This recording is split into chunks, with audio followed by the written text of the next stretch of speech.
It affects everybody. I don't think people realize how many different businesses are, involved in building and selling cars. Ohio auto dealers generate $2 billion in sales tax revenue, which is more than 15% of the total sales tax collected in the state.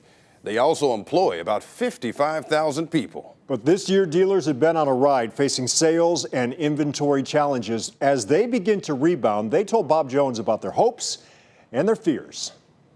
4 dealerships make up Serra Auto Park in Greene. When the coronavirus hit Northeast Ohio in March, car sales began to stall. Started with about a 70% decrease in our fixed operations and about a 60% decrease in sales. Tom Flory, vice president of Serra, says inventory has been a challenge since many of the auto manufacturers shut down early in the pandemic.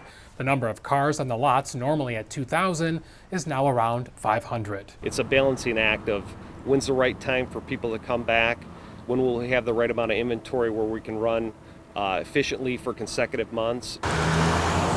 Inventory also an issue across the street at Toth Buick GMC.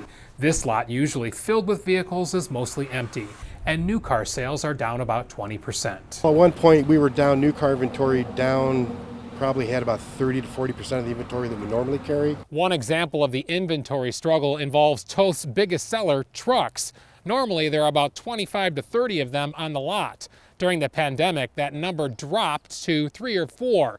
Recent deliveries have pushed the number of trucks back up to about 15 to 20. Steve Toth says there is other good news. Used car sales are about even compared to last year. Traffic's been a lot better in the last probably 30, 60 days. I think people are just tired of being cooped up in their homes. And Flory believes pent-up demand is part of the reason Serra had its best sales month ever in June. And things are looking really good for us. The dealers say their business generates $2 billion in Ohio's sales tax revenue, and how they're doing is an indicator of the economy overall. I don't think people realize how many different businesses are, involved in building and selling cars. As dealerships watch their bottom lines, there is fear of a possible drop in customers if virus numbers spike higher and other businesses close down again. We're trying to keep everybody on staff. Obviously, I think everybody's worried about another shutdown. It's been a ride, but day by day, all you got to do is just keep plugging. In Greene, Bob Jones, News 5.